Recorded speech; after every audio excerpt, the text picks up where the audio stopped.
ನಮಸ್ಕಾರ ವೀಕ್ಷಕರೇ, ಕಲ್ಪತರು ನ್ಯೂಸ್ಗೆ ಎಲ್ಲರಿಗೂ ಆತ್ಮೀಯವಾದ ಸ್ವಾಗತ.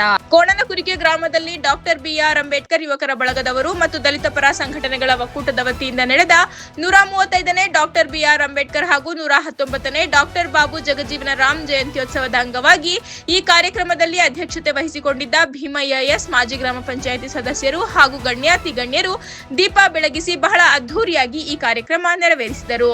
ತಾಲೂಕಿನ ನಿಡಗಲ್ಲು ಹೋಬಳಿ ವ್ಯಾಪ್ತಿಯ ಕೋಣನಕುರಿಕೆ ಗ್ರಾಮದಲ್ಲಿ ಮಹಿಳೆಯರು ಕುಂಭಮೇಳದೊಂದಿಗೆ ಪ್ರಮುಖ ಬೀದಿಗಳಲ್ಲಿ ಡಾಕ್ಟರ್ ಬಿಆರ್ ಅಂಬೇಡ್ಕರ್ ಹಾಗೂ ಹಸಿರು ಕ್ರಾಂತಿಯ ಹರಿಕಾರ ಡಾಕ್ಟರ್ ಬಾಬು ಜಗಜೀವನ ರಾಮ್ ರವರ ಭಾವಚಿತ್ರಗಳೊಂದಿಗೆ ಭವ್ಯ ಮೆರವಣಿಗೆಯನ್ನು ನಡೆಸಿದರು. ಯುವಕರು ನೀಲಿ ಬಾವುಟಗಳನ್ನು ಹಿಡಿದು ಜೈ ಭೀಮ್ ಘೋಷಣೆಗಳನ್ನು ಕೂಗುತ್ತಾ ಟಮಟೆ ಸದ್ದಿಗೆ ಹೆಜ್ಜೆ ಹಾಕಿ ಮುಂದೆ ಸಾಗಿದರು. ಮುಖ್ಯ ಅತಿಥಿಗಳಾಗಿ ಆಗಮಿಸಿದ ಮಾಜಿ ಶಾಸಕ ಕೆಎಂ ತಿಮ್ಮರಾಯಪ್ಪರವರು ತಡವಾಗಿ ಆಗಮಿಸಿ ಡಾಕ್ಟರ್ ಬಿಆರ್ ಅಂಬೇಡ್ಕರ್ ಹಾಗೂ ಬಾಬು ಜಗಜೀವನ ರಾಮ್ ರವರ ಆದರ್ಶಗಳನ್ನು ಭೀಮಸೇನೆ ಯುವಕರಿಗೆ ಅರಿವು ಮೂಡಿಸಿದರು. ಯುವಕರು ವಿದ್ಯಾಭ್ಯಾಸಕ್ಕೆ ಹೆಚ್ಚಿನ ಒತ್ತು ನೀಡಿ ಮಕ್ಕಳನ್ನು ಸಂಸ್ಕೃತರನ್ನಾಗಿ ಮಾಡಿ ಎಂದು ಸಲಹೆ ನೀಡಿದರು. ಈ ಸಭೆಯನ್ನು ಕಲಾವಿದ ಹನುಮಂತರಾಯಪ್ಪರವರು, ಸಿಕೆಪುರ, ಸಿಕೆ ತಿಪ್ಪೇಸ್ವಾಮಿ, ಹನುಮಂತರಾಯಪ್ಪ, ಬಿಎಸ್ಪಿ ವೆಂಕಟರಮಣ, ನಿರೂಪಕರು ಪೆದ್ದಣ್ಣ, ಡಿಟಿ ನರಸಿಂಹಮೂರ್ತಿ ಇವರ ತಂಡದಿಂದ ಅಂಬೇಡ್ಕರ್ ಅವರನ್ನು ಹಾಡಿನ ಮೂಲಕ ಸ್ಮರಿಸುತ್ತಾ ಈ ಕಾರ್ಯಕ್ರಮಕ್ಕೆ ಚಾಲನೆ ನೀಡಲಾಯಿತು. ನಂತರ ಕರ್ನಾಟಕ ದಲಿತ ಸಂಘರ್ಷ ಸಮಿತಿ ಜಿಲ್ಲಾ ಸಂಘರ್ಷ ಸಂಚಾಲಕರಾದ ಸಿಕೆ ತಿಪ್ಪೇಸ್ವಾಮಿರವರು ಮಾತನಾಡುತ್ತಾ, ಜ್ಯೋತಿಬಾ ಫುಲೆ ಮತ್ತು ಸಾವಿತ್ರಿಬಾ ಫುಲೆರವರು ಹೆಣ್ಣು ಮಕ್ಕಳಿಗೆ ಶಿಕ್ಷಣ ಕೊಟ್ಟರೆ ಈ ದೇಶ ಉದ್ಧಾರವಾಗುತ್ತದೆ ಎಂದು ಶಿಕ್ಷಣ ಸಂಸ್ಥೆಗಳನ್ನು ತೆರೆದರು. ಹಾಗೂ ಬ್ರಿಟಿಷರು ದುಂದು ಸಭೆಗೆ ಅಂಬೇಡ್ಕರ್ ಅವರನ್ನು ಆಹ್ವಾನಿಸಿ ಆ ಸಭೆಯಲ್ಲಿ ಅಂಬೇಡ್ಕರ್ ಅವರನ್ನು ಅವಮಾನ ಮಾಡುತ್ತಾರೆ.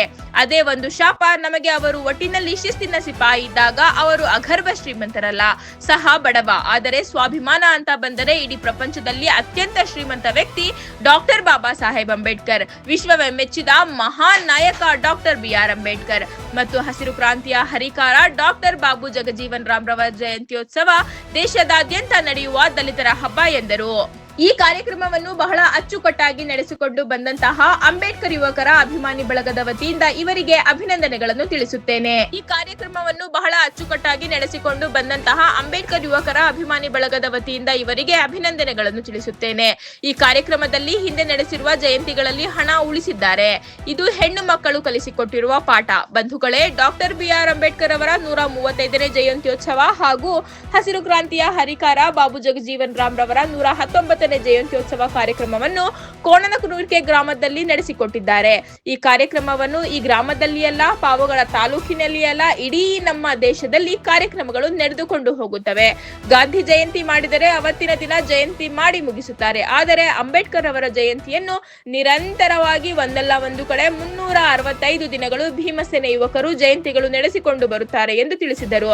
ನಂತರ ಬಿಎಸ್ಪಿ ಹನುಮಂತರಾಯಪ್ಪನವರು ಮಾತನಾಡಿ, ಇಡೀ ಜಗತ್ತಿನಲ್ಲೇ ವಿಶ್ವಜ್ಞಾನಿ ಎಂದು ಹೆಸರು ಪಡೆದಿರುವ ಏಕೈಕ ವ್ಯಕ್ತಿ ಎಂದರೆ ಅದು ಬಾಬಾ ಸಾಹೇಬ್ ಅಂಬೇಡ್ಕರ್ ಎಂದು ಅವರ ತತ್ವಗಳನ್ನು ಹೆಚ್ಚಿನ ವಿಷಯಗಳನ್ನು ತಿಳಿಸಿದರು. ಬಿಎಸ್ಪಿ ಜಿಲ್ಲಾಧ್ಯಕ್ಷ ಸಂಘಟನೆಯ ಕೆಂಚರಾಯರವರು ಮಾತನಾಡುತ್ತಾ, ಇತಿಹಾಸವನ್ನು ಮರೆತವರು ಇಂತಹ ಸೃಷ್ಟಿಸಲಾರದಂತಹ ಸಂವಿಧಾನ ಶಿಲ್ಪಿ ಡಾಕ್ಟರ್ ಬಿಆರ್ ಅಂಬೇಡ್ಕರ್ ಅವರು ಹೇಳುತ್ತಾರೆ. ಅಂಬೇಡ್ಕರ್ ಅವರನ್ನು ರಾಜ್ಯತ್ವದ ಬದಲು ಮಾಡಿ ಪ್ರಜಾಪ್ರಭುತ್ವ ಕಟ್ಟಿಸಿಕೊಟ್ಟರು. 2000 ವರ್ಷಗಳ ಹಿಂದೆ ನಮ್ಮ ದೇಶ ಹೇಗಿತ್ತು? ಇಲ್ಲಿ ರಾಜಪ್ರಭುತ್ವ ಇತ್ತು. ಇನ್ನು ಹೆಚ್ಚಿನದಾಗಿ ವಿಷಯಗಳನ್ನು ಜನರಿಗೆ ಮನದಟ್ಟು ಮಾಡಿಸಿದರು. ಇದೇ ಸಂದರ್ಭದಲ್ಲಿ ಈ ಸಭೆಯನ್ನು ಕಲಾವಿದ ಹನುಮಂತರಾಯಪ್ಪರವರು, ಸಿಕೆಪುರ, ಸಿಕೆ ತಿಪ್ಪಸ್ವಾಮಿ, ಹನುಮಂತರಾಯಪ್ಪ, ಬಿಎಸ್ಪಿ ವೆಂಕಟರಮಣ, ನಿರೂಪಕರು ಪೆದ್ದಣ್ಣ, ಡಿಟಿ ನರಸಿಂಹಮೂರ್ತಿ ಇವರ ತಂಡದಿಂದ ಕ್ರಾಂತಿ ಗೀತೆ ಹಾಡಿನ ಮೂಲಕ ಕಾರ್ಯಕ್ರಮವನ್ನು ಮುಕ್ತಾಯಗೊಳಿಸಿದರು. ಈ ಗ್ರಾಮದಲ್ಲಿ ಹೆಚ್ಚಿನ ಅಂಕ ಪಡೆದ ವಿದ್ಯಾರ್ಥಿಗಳಿಗೆ ಸನ್ಮಾನ ನೀಡಲಾಯಿತು. ಈ ಸಂದರ್ಭದಲ್ಲಿ ವೆಂಕಟರಮಣಪ್ಪ ನಿರೂಪಕರು, ನಾಗರಾಜು ಉಪಾಧ್ಯಕ್ಷರು, ಹನುಮಂತರಾಯ ದೇವರಬೆಟ್ಟ, ಆದಮ್ಮ ಗ್ರಾಮ ಪಂಚಾಯಿತಿ ಸದಸ್ಯರು, ತಿಪ್ಪಯ್ಯ ಕೋರೇರು, ಗೋವಿಂದಪ್ಪ ಶಿಕ್ಷಕರು, ಎಸ್ಆರ್ ಪಾಳ್ಯ, ಈರಣ್ಣ ಬುಲೆಟ್, ಎಂ ಮಂಜುನಾಥ್, ಊರಿನ ಮುಖಂಡರು, ಅಕ್ಕ ತಂಗಿಯರು, ಅಣ್ಣ ತಮ್ಮಂದಿರು, ಜೈ ಭೀಮ್ ಯುವಕರ ಬಳಗದವರು ಪಾಲ್ಗೊಂಡಿದ್ದರು. ವರದಿ ರಾಮಪ್ಪ, ಸಿಕೆಪುರ, ಕಲ್ಪತರು ನ್ಯೂಸ್, ಪಾವಗಡ.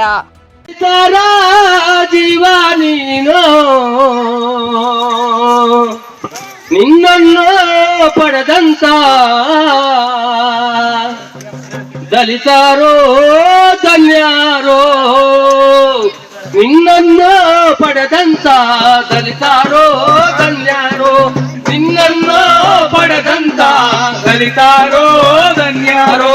ಜೈ ಜೈ ಅಂಬೇಡ್ಕರ, ಜೈ ಭೀಮ್ ಅಂಬೇಡ್ಕರ, ಜೈ ಜೈ ಅಂಬೇಡ್ಕರ, ಜೈ ಭೀಮ್ ಅಂಬೇಡ್ಕರ, ಜೈ ಜೈ ಅಂಬೇಡ್ಕರ, ಜೈ ಭೀಮ್ ಅಂಬೇಡ್ಕರ, ಜೈ ಜೈ ಅಂಬೇಡ್ಕರ, ಜೈ ಭೀಮ್ ಅಂಬೇಡ್ಕರ.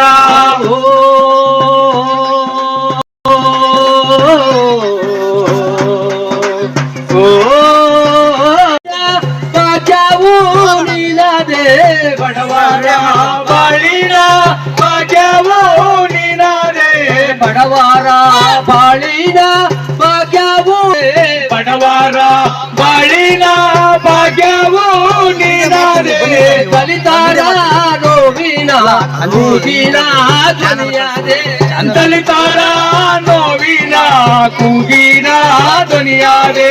ಜೈ ಜೈ ಅಂಬೇಡ್ಕರ ಜೈ ಭೀಮ್ ಅಂಬೇಡ್ಕರ ಜೈ ಜೈ ಅಂಬೇಡ್ಕರ ಜೈ ಭೀಮ್ ಅಂಬೇಡ್ಕರ.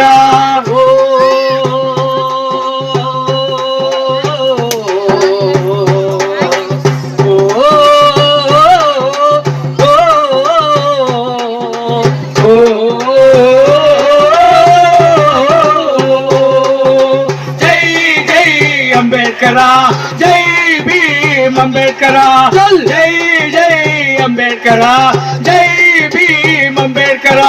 ಸವರ್ಣೀಯರ ಹೃದಯದಲ್ಲಿ ಸಿಂಹ ಸ್ವಪ್ನವಾದೆ ನೀನು ಸವರ್ಣೀಯರ ಹೃದಯದಲ್ಲಿ ಸಿಂಹ ಸ್ವಪ್ನವಾದೆ ನೀನು ಸವರ್ಣೀಯರ ಹೃದಯದಲ್ಲಿ ಸಿಂಹ ಸ್ವಪ್ನವಾದೆ ನೀನು ಸವರ್ಣೀಯರ ಹೃದಯದಲ್ಲಿ ಸಿಂಹ ಸ್ವಪ್ನವಾದೆ ನೀನು. ಎದುರಾಳಿಗೆ ಎದುರದನಿ ಹೋರಾಟ ನಡೆಸಿದೆ ಎದುರಾಳಿಗೆ ಎದುರಾಗಿ ಹೋರಾಟ ನಡೆಸಿದೆ. ಬಡವರ ಬಾಳಿನ ಭಾಗ್ಯವು ನೀನದೆ ಬಡವರ ಬಾಳಿನ ಭಾಗ್ಯವು ನೀನದೆ ನವೀನ ಕೂಗಿನ ಉಸಿರಾದೆ ದಲಿತರ ನೋವಿನ ಕೂಗಿನ ಉಸಿರ. ಅಂಬೇಡ್ಕರ ಜೈ ಭೀಮ್ ಅಂಬೇಡ್ಕರ ಜೈ ಜೈ ಅಂಬೇಡ್ಕರ ಜೈ ಭೀಮ್ ಅಂಬೇಡ್ಕರ. ದೇಶದ ಸಂವಿಧಾನ ಬರದ ದಲಿತ ನೀನದೆ ದೇಶದ ಕಾನೂನ ಬರದ ದಲಿತ ನೀನದೆ ದೇಶದ ಕಾನೂನು ಬರದ ದಲಿತ ನೀನದೆ. ಗಾಂಧಿಯ ವಿರುದ್ಧ ಸಿಡಿದೆದ್ದ ಮಾದಿಗ ನೀನಾದೆ ಗಾಂಧಿಯ ವಿರುದ್ಧ ಸಿಡಿದೆದ್ದ ದಲಿತ ನೀನಾದೆ ಗಾಂಧಿಯ ವಿರುದ್ಧ ಸಿಡಿದೆದ್ದ ಮಾದಿಗ ನೀನಾದೆ ಗಾಂಧಿಯ ವಿರುದ್ಧ ಸಿಡಿದೆದ್ದ ದಲಿತ ನೀನಾದೆ. ಆ ಗಾಂಧಿಯ ವಿರುದ್ಧ ಸಿಡಿದೆದ್ದ ಧೀರ ನೀನಾದೆ ಆ ಗಾಂಧಿಯ ವಿರುದ್ಧ ಸಿಡಿದೆದ್ದ ಧೀರ ನೀನಾದೆ. ಸ್ವಾಭಿಮಾನ ಸ್ವಾತಂತ್ರ್ಯ ಇಲ್ಲದಿದ್ದ ಧರ್ಮ ಬೇಡವೆಂದು ಸ್ವಾಭಿಮಾನ ಸ್ವಾತಂತ್ರ್ಯವಿಲ್ಲದಿದ್ದ ಧರ್ಮ ಅಭಿಮಾನ ಸ್ವಾತಂತ್ರ್ಯ ಇಲ್ಲದಿದ್ದ ಧರ್ಮ ಬೇಡವೆಂದು ಸ್ವಾಭಿಮಾನ ಸ್ವಾತಂತ್ರ್ಯವಿಲ್ಲದಿದ್ದ ಧರ್ಮ ಬೇಡವೆಂದು ಸುಟ್ಟಂತ ತೀರ ದಲಿತ ನೀನಾದೆ ಮನು ಧರ್ಮ ಸುಟ್ಟಂತ ತೀರ ದಲಿತ ನೀನಾದೆ ಮನು ಧರ್ಮ ಸುಟ್ಟಂತ ತೀರ ದಲಿತ ನೀನಾದೆ ಮನು ಧರ್ಮ ಸುಟ್ಟಂತ ತೀರ ದಲಿತ ನೀನಾದೆ. ಜೈ ಜೈ ಅಂಬೇಡ್ಕರ ಜೈ ಭೀಮ್ ಅಂಬೇಡ್ಕರ ಜೈ ಜೈ ಅಂಬೇಡ್ಕರ ಜೈ ಭೀಮ್ ಅಂಬೇಡ್ಕರ. ಒಂದು ಫೋಟೋವನ್ನ ಮೆರವಣಿಗೆಯೊಂದಿಗೆ ತಗೊಬಂದಂತ ತಮಗೆಲ್ಲರಿಗೂ ಹೃತ್ಪೂರ್ವಕವಾದ ಭೀಮ ಅಭಿನಂದನೆಗಳನ್ನು ತಿಳಿಸ್ತಾ ಇದ್ದೀವಿ.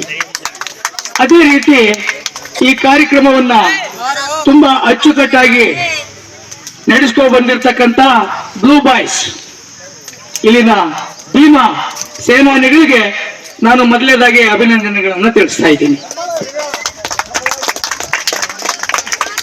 ಅದೇ ರೀತಿಯಾಗಿ ಬಹಳ ಮುಖ್ಯ ಇಲ್ಲಿ ಏನು ಕಾರ್ಯಕ್ರಮ ನಡೆಸಿದ್ರಿ ಹಿಂದೆ ನಡೆಸಿದ್ದು ಇನ್ನೂ ಒಂದಷ್ಟು ಅಮೌಂಟ್ ಅನ್ನು ಸಮೇತ ಉಳಿಸಿ ಈ ಸಾರಿ ಆ ಹಣನೂ ಈ ಒಂದು ಜಯಂತಿಗೆ ನಾವು ಬಳಸ್ಕೊಂಡಿದ್ದೀವಿ ಅಂತೇಳಿ. ಯಾಕೆಂದ್ರೆ ಅಲ್ಲೇದಲ್ಲೇ ಖರ್ಚು ಮಾಡಿ ಕ್ಲೋಸ್ ಮಾಡ್ತಾರೆ, ಆದ್ರೆ ಒಂದಿಷ್ಟು ಅಂತ ತೆಗೆದಿರ್ತಕ್ಕಂಥ ಇದೆಯಲ್ಲ ಅದು ಬಹಳ ಮುಖ್ಯ. ಅದು ಯಾರು ಹೆಣ್ಮಕ್ಳು ಕಲಿಸ್ಕೊಟ್ಟಿರ್ತಕ್ಕಂಥ ಒಂದು ಪಾಠ. ಅದು ಹೆಚ್ಚು ಕಡಿಮೆ ನೀವೆಲ್ಲನ ತಂದೆ ತಾಯಿ ಮಾತುಗಳನ್ನ ಕೇಳ್ತೀರಾ ಅಂತ ನಾನು ಭಾವಿಸಿದ್ದೀನಿ. ಬಂಧುಗಳೇ, ಇವತ್ತಿನ ಕಾರ್ಯಕ್ರಮದ BR ಅಂಬೇಡ್ಕರ್ ಅವರ 135ನೇ ಹಾಗೂ ಹಸಿರು ಕ್ರಾಂತಿಯ ಹರಿಕಾರ ಡಾಕ್ಟರ್ ಬಾಬು ಜಗಜೀವನ್ ರಾಮ್ ರವರ 119ನೇ ಜಯಂತ್ಯೋತ್ಸವ ಕಾರ್ಯಕ್ರಮವನ್ನ ತಮ್ಮ ಗ್ರಾಮದಲ್ಲಿ ಅದ್ದೂರಿಯಾಗಿ ನಡೆಸ್ಕೊಂಡು ಬಂದಿದ್ದೀರಿ. ಈ ಕಾರ್ಯಕ್ರಮ ಹಿಂದಿನ ತಿಂಗಳಲ್ಲಿ, ಈ ತಿಂಗಳಲ್ಲಿ ಹೆಚ್ಚು ಕಡಿಮೆ ನಿರಂತರವಾಗಿ ನಡ್ಕೊಂಡು ಹೋಗ್ತಾ ಇದೆ. ಅದು ಕೇವಲ ಕೋಣನಕುರಿಕೆಯಲ್ಲ, ಪಾವಗಡದಲ್ಲ, ಇಡೀ ನಮ್ಮ ದೇಶದಲ್ಲಿ ನಡ್ಕೊಂಡು ಹೋಗ್ತಾ ಇದೆ. ಒಂದು ಗಾಂಧಿ ಜಯಂತಿ ಮಾಡಿದ್ರೆ ಅವತ್ತೇನು ಅವ್ರು ಹುಟ್ಟಿದಪ್ಪ ಐತೆ ಅವತ್ತು ಆ ಜಯಂತಿನ ಮಾಡಿ ಮುಗಿಸ್ಬಿಡ್ತಾರೆ. ನೆಕ್ಸ್ಟ್ ಡೇ ಯಾರು ಆ ಕಾರ್ಯಕ್ರಮದ ಸುದ್ದಿನೇ ಯಾರು ಮಾತಾಡೋದಿಲ್ಲ. ಆದ್ರೆ ಡಾಕ್ಟರ್ BR ಅಂಬೇಡ್ಕರ್ ಅವರ ಒಂದು ಜಯಂತಿನ ನಿರಂತರವಾಗಿ ಒಂದಲ್ಲ ಒಂದ್ ಕಡೆ 365 ದಿನನೂ ಜಯಂತಿಗಳು ನಡೀತವೆ.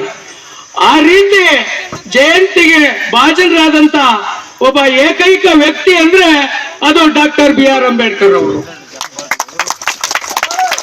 ಅಂತ ಒಂದು ಮಹಾನ್ ನಾಯಕ ಅವರು ಮತ್ತೆ ಡಾಕ್ಟರ್ ಬಾಬು ಜಗಜೀವನ್ ರಾಮ್, ಇವರಿಬ್ರು ಈ ದೇಶಕ್ಕೆ, ಈ ತಳ ಸಮುದಾಯಗಳಿಗೆ ನಮಗೆ ಒಂದು 2 ಕಣ್ಣುಗಳಿದ್ದಂಗೆ.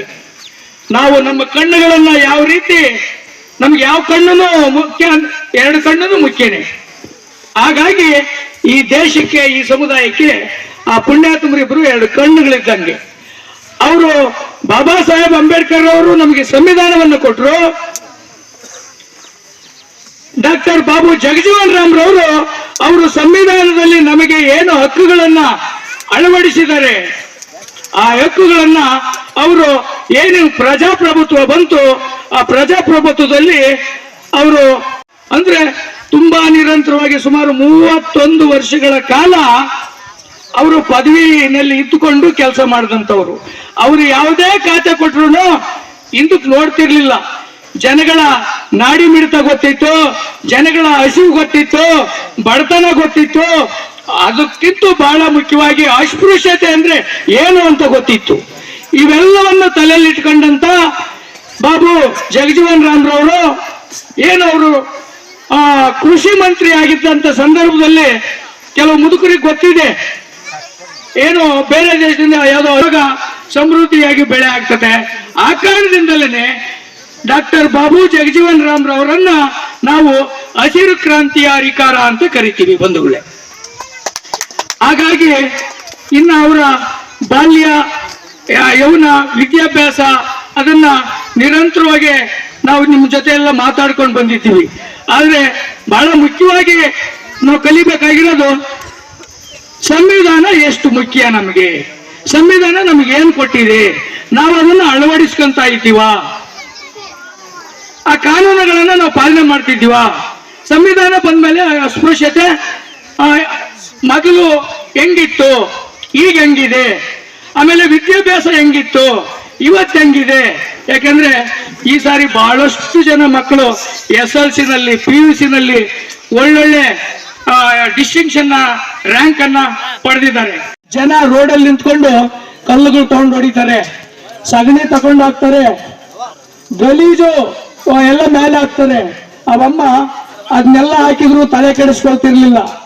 ಒಂದು ಸೀರೆನ ಒಂದು ಬ್ಯಾಗ್ ಅಲ್ಲಿ ಒಂದು ಕಾಗದಲ್ಲಿ ಇಟ್ಕೊಂಡು ಹೋಗ್ತಾ ಇದ್ಲು.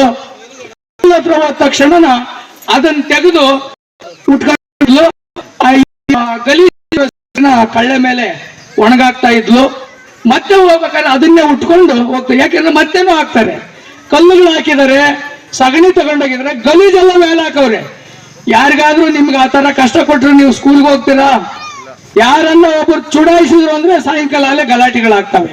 ಆದ್ರೆ ಕಲ್ಲು ತಗೊಂಡಾಕಿ, ಗಲೀಜ್ ತಗೊಂಡಾಕಿ, ಕಸ ಮೇಲೆ ಹಾಕಿದ್ರು ಅದು ಯಾವುದನ್ನು ಲೆಕ್ಕಕ್ಕೆ ಇಟ್ಕೊಂಡಂಗೆ ನಮ್ಮ ಮಕ್ಕಳಿಗೆ ಪಾಠ ಮಾಡಿದಾಳೆ ಅಂದ್ರೆ ನಿಜವಾಗೂ ಆಯಮ್ಮೆ ತಾನೆ ವಿದ್ಯಾದೇವತೆ. ಆದ್ರೆ ನಾವ್ಯಾರನ್ನ ಹೇಳ್ತಿದ್ವಿ? ಸರಸ್ವತಿ ಅಂತ ಹೇಳ್ತಿದ್ದೀವಿ. ಆ ಕಾರಣದಿಂದ ಮೌಢ್ಯದಿಂದ ದೂರ ಇರ್ರಿ, ದೇವರು ದಿಂಡ್ರಗಳನ್ನ ಕಡಿಮೆ ಮಾಡ್ಕೊಳ್ರಿ, ವರ್ಷಕ್ಕೊಂದು ಜಾತ್ರೆ ಮಾಡಿ ಊರಾಗ ಸಾಲ ಮಾಡ್ಕೊಂಡು ಹಾಳಾಗ್ಬೇಡ್ರಿ, ದೇವರು ದಿಂಡ್ರಗಳನ್ನ ಕಡಿಮೆ ಮಾಡ್ಕೊಳ್ರಿ, ಅದೇ ದುಡ್ಡನ್ನ ನಿಮ್ಮ ಮಕ್ಕಳ ವಿದ್ಯಾಭ್ಯಾಸಕ್ಕೆ ಬಳಸಿ. ಯಾಕಂದ್ರೆ ಈ ಎಲ್ಲ ಈವರೆಗೂ ನಾವು ಹಾಳಾಗಿರೋದು ದೇವರು ದಿಂಡ್ರುಗಳು ನಂಬ್ಕೊಂಡೆ. ನಿಡಗಲ್ಲು ಹೋಬಳಿ ಕೋಣನಕುರ್ಕೆ ಗ್ರಾಮದಲ್ಲಿ ಸಂವಿಧಾನ ಶಿಲ್ಪಿ ಪ್ರಜಾಪ್ರಭುತ್ವದ ಪಿತಾಮಹ ಡಾಕ್ಟರ್ BR ಅಂಬೇಡ್ಕರ್ ಅವರ 135ನೇ ಜನ್ಮ ದಿನೋತ್ಸವನ ಆಚರಣೆ ಮಾಡ್ತಿದ್ದೀರಾ. ಹಾಗೆ ಹಸಿರು ಕ್ರಾಂತಿಯ ಹರಿಕಾರ ನಮ್ಮ ರಾಷ್ಟ್ರದ ಉಪ ಪ್ರಧಾನ ಮಂತ್ರಿಗಳಾದಂತಹ ಡಾಕ್ಟರ್ ಬಾಬು ಜಗಜೀವನ್ ರಾಮ್ ರವರ 119ನೇ ಜಯಂತ್ಯೋತ್ಸವನ ಆಚರಣೆ ಮಾಡ್ತಿದ್ದೀವಿ. ಈ ಒಂದು ಕಾರ್ಯಕ್ರಮಕ್ಕೆ ವೇದಿಕೆ ಮೇಲಿರುವಂತಹ ಹಾಗೆ ಉದ್ಘಾಟನೆ ಇತಿಹಾಸವನ್ನ ಮರೆತವರು ಇತಿಹಾಸ ಸೃಷ್ಟಿಸಲಾರಂತ ಸಂವಿಧಾನ ಶಿಲ್ಪಿ ಬಾಬಾ ಸಾಹೇಬ್ ಡಾಕ್ಟರ್ BR ಅಂಬೇಡ್ಕರ್ ಅವರು ಹೇಳ್ತಾರೆ. ಯಾಕಂದ್ರೆ ಅವರು ಇಡೀ ಒಂದು ರಾಜಪ್ರಭುತ್ವ ವ್ಯವಸ್ಥೆಯನ್ನೇ ಬದಲು ಮಾಡಿ ಒಂದು ಪ್ರಜಾಪ್ರಭುತ್ವ ವ್ಯವಸ್ಥೆಯನ್ನೇ ತಂದ್ಕೊಟ್ರು. ಅಣ್ಣವರು ಒಂದಷ್ಟು ಮಾತಾಡಿದರೆ, ಯಾಕಂದ್ರೆ ಇತಿಹಾಸ ಗೊತ್ತಿಲ್ಲ ಅಂದ್ರೆ ನಾವು ಇತಿಹಾಸ ತಿಳ್ಕೊಳಕ್ ಆಗಲ್ಲ, ಮತ್ತೆ ಏನು ಸಾಧನೆ ಮಾಡಕ್ಕೂ ಆಗೋದಿಲ್ಲ. ಈ 2000 ವರ್ಷಗಳ ಹಿಂದೆ ನಮ್ಮ ದೇಶ ಹೇಗಿತ್ತಂದ್ರೆ ಇಲ್ಲಿ ರಾಜಪ್ರಭುತ್ವ ಇತ್ತು. ಈ ರಾಜಪ್ರಭುತ್ವದಲ್ಲಿ ಹೇಗಿತ್ತಪ್ಪ ಅಂದ್ರೆ ಅದೇ ಹೇಳ್ತಿದ್ರಲ್ಲ, ದೇವ್ರದು ಅದೆಲ್ಲ ಹೇಳ್ತಿದ್ರಲ್ಲ, ಮನುಷ್ಯರು ಏನೋ ಮಾಡಿದ್ರು ಅಂದ್ರೆ ಯಾರು ನಂಬೋದಿಲ್ಲ. ಅದೇ ಯಾರೋ ಬ್ರಹ್ಮ ಬಂದ್ಬಿಟ್ಟು ಇಲ್ಲಿ ಬ್ರಹ್ಮನ ತಲೆಯಿಂದ ಬ್ರಾಹ್ಮಣರು ಹುಟ್ಟಿದ್ರು, ಬ್ರಹ್ಮನ ತೋಳಿಂದ ಕ್ಷತ್ರಿಯರು ಹುಟ್ಟಿದ್ರು, ಬ್ರಹ್ಮನ ತೊಡೆಯಿಂದ ವೈಶ್ಯರು ಹುಟ್ಟಿದ್ರು, ಬ್ರಹ್ಮನ ಪಾದದಿಂದ ಶೂದ್ರರು ಹುಟ್ಟಿದ್ರು. ಇನ್ನು ಅಸ್ಪೃಶ್ಯರು ಅಂದ್ರೆ ಇಲ್ಲಿನ SC STಗಳು ಈ ವರ್ಣ ವ್ಯವಸ್ಥೆಯಿಂದನೇ ಹೊರಗಡೆಯಿಂದ. ಇದು ಒಂದು ಇತಿಹಾಸ. ಅಂದ್ರೆ ಬ್ರಹ್ಮನ ತಲೆಯಲ್ಲಿ ಹುಟ್ಟಿದವ್ರಿಗೆ ಜ್ಞಾನ ಇದೆ, ಅವ್ರು ಮಾತ್ರ ಶಿಕ್ಷಣ ಕಲಿಬೇಕು. ಅಂದ್ರೆ ಬ್ರಾಹ್ಮಣರು ಮಾತ್ರ ಶಿಕ್ಷಣ ಕಲಿಬೇಕಂತ ಇತ್ತು. ಇನ್ನ ತೋಳಲ್ಲಿ ಶಕ್ತಿ ಇದೆ ಅಂತ ಹೇಳ್ಬಿಟ್ಟು ಕ್ಷತ್ರಿಯರಿದ್ರು, ರಾಜರು ಅಂತಿದ್ರಲ್ಲ, ಅವ್ರು ಮಾತ್ರನೇ ಈ ದೇಶ ಆಳ್ಬೇಕಾಗಿತ್ತು. ಇನ್ನ ವೈಶ್ಯರು ತೊಡೆಯಿಂದ ಹುಟ್ಟಿದ ವೈಶ್ಯರು ಏನ್ ಮಾಡ್ಬೇಕು, ಅವ್ರು ವ್ಯಾಪಾರ ಮಾಡ್ಕೊಂಡು ಆಸ್ತಿ ಎಲ್ಲಾನು ಅವರೇ ಮಾತ್ರ ಅನುಭವಿಸ್ಬೇಕಾಯ್ತು. ಇನ್ನ ಇಲ್ಲಿನ SC ST ಬಿಟ್ಟು ST ಮೇಲ್ಪಟ್ಟು ಇನ್ನ ಲಿಂಗಾಯತರವ್ರು ಕೂಡ ಶೂದ್ರರು ಅಂತೀವಿ, ಹಿಂದುಳಿದ ವರ್ಗ, ಇವ್ರೆಲ್ಲರೂ ಸೇವೆ ಮಾಡ್ಕೊಂಡಿರ್ಬೇಕಾಯ್ತು ಈ ದೇಶದಲ್ಲಿ. ದುಡಿಮೇಲೂ ಕಿತ್ತಾಕಿ ಬಾಬಾ ಸಾಹೇಬ್ ಅಂಬೇಡ್ಕರ್ ಅವರು ಏನು 1891 ಏಪ್ರಿಲ್ 14ನೇ ತಾರೀಕು ಮಧ್ಯಪ್ರದೇಶದ ಮಾಹೋ ಎಂಬ ಮಿಲಿಟರಿ ಕ್ಯಾಂಪ್ ಅಲ್ಲಿ ಜನನ ಆಗ್ತಿದೆ. ಅವ್ರ ಮೂಲವರು ಮಹಾರಾಷ್ಟ್ರದ ಅಂಬೇವಾಡ ಗ್ರಾಮ. ಆದ್ರೆ ಅವ್ರ ತಂದೆ ಅಂದ್ರೆ ಅವ್ರು ಮಿಲಿಟರಿ ಕ್ಯಾಂಪ್ ಅಲ್ಲಿ ಇದ್ದಾಗ ಅವ್ರು ಮಧ್ಯಪ್ರದೇಶದಲ್ಲಿ ಇದ್ದಂತಹ ಜನನ ಆಯ್ತು.